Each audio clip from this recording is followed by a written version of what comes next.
Global star Ram Charan అలాగే సుకుమార్ కాంబినేషన్లో రాబోతున్నటువంటి RC17 ఈ మూవీకి మ్యూజిక్ డైరెక్టర్ మారాడు అంటున్నారు. ఇటువంటి కథనాలు ఎక్కువగా వస్తున్నాయి. ఇది నిజంగా నిజమా లేకపోతే అబద్ధమా? ఇప్పుడు చూద్దాం. ఆర్య నుంచి పుష్ప 2 వరకు సుకుమార్ డిఎస్పి కాంబినేషన్ ప్రత్యేక గుర్తింపు తెచ్చుకుంది. కానీ పుష్ప 2 తర్వాత కొన్ని విభేదాలు వారి మధ్య వచ్చాయని కూడా ఆ మధ్య దారితీసే చర్చకు. అయితే రామ్ చరణ్ సినిమా కోసం డిఎస్పిని మార్చేస్తారనే ఊహాగానాలు కూడా వినిపిస్తున్నాయి. ఎందుకంటే ఆ ఊహాగానం నిజమా కాదా పక్కన పెడితే డిఎస్పి ఎల్లమ్మతో నటుడిగా కొత్త ప్రయాణం మొదలుపెట్టారు. సో ఆ పనుల్లో ఆయన బిజీగా ఉండొచ్చు.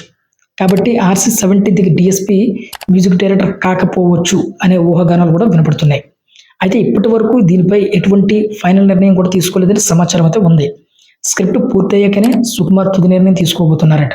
సో ఇప్పటి వరకు వస్తున్నటువంటి ఈ రూమర్స్ అన్నీ కూడా రూమర్సే, అంతే తప్ప ఇందులో ఎటువంటి నిజం లేదు. సో దీనికి సంబంధించి అఫీషియల్ అనౌన్స్మెంట్ త్వరలో రాబోతుంది. సో అప్పటి వరకు మనం వెయిట్ చేయాల్సిందే.